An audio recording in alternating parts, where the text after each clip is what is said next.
പക്ഷെ ബിഗ് ബോസിലേക്ക് ഇപ്പം എന്നെ വിളിക്കുകയാണെങ്കിൽ എനിക്ക് ആ ഒരു സ്റ്റേജേ ഉള്ളൂ, പിന്നെ വിളിക്കില്ല. ബിഗ് ബോസിൽ വിളിക്കണമെങ്കിൽ ഒരു പ്രാവശ്യം വിളിക്കുള്ളൂ.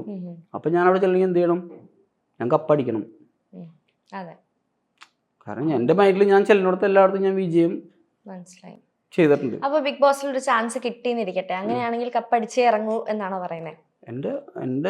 ഞാൻ ഏത് കോമ്പറ്റീഷൻ നമ്മൾ കയറണം എന്ന് ചോദിച്ചു. ഇപ്പൊ നമ്മളൊരു എക്സാം എഴുതാണെങ്കിൽ നമ്മൾ എന്താ വിചാരിച്ച ചെയ്തേ, നമ്മൾ പാസ്സാവും എന്ന് വിചാരിച്ചല്ലേ. അപ്പൊ നമ്മളൊരു കോമ്പറ്റീഷൻ സ്റ്റേജിൽ കയറുമ്പോൾ നമ്മൾ ചിന്തിക്കണം എന്താ, നമുക്കിത് വിൻ ചെയ്യണം എന്ന് വിചാരിച്ചിട്ടില്ലേ.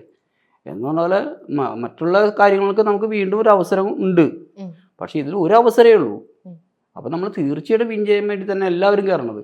തീർച്ചയായിട്ടും അതെ അതെ, എല്ലാവരും അവരുടെ മൈൻഡിൽ നമ്മൾ വിൻ ചെയ്യണം തന്നെയാണ്. ഉറപ്പായിട്ടും. ബിഗ് ബോസ് എന്ന് പറയുമ്പോൾ ശരിക്കും പറഞ്ഞാൽ ഫിസിക്കലി മാത്രമല്ല മെന്റലിയും വളരെ ചാലഞ്ചിങ് ആയിട്ടുള്ള ഒരു സ്പേസ് ആണ്. ഫിസിക്കലി ചാലഞ്ചിങ് ആണ് as well as mentally challenging ആണ്. അപ്പൊ രണ്ടിലും സ്ട്രെങ്ത് ഉള്ള ഒരാളായിട്ടാണ് എനിക്ക് ജിൻഡോയെ തോന്നുന്നത്.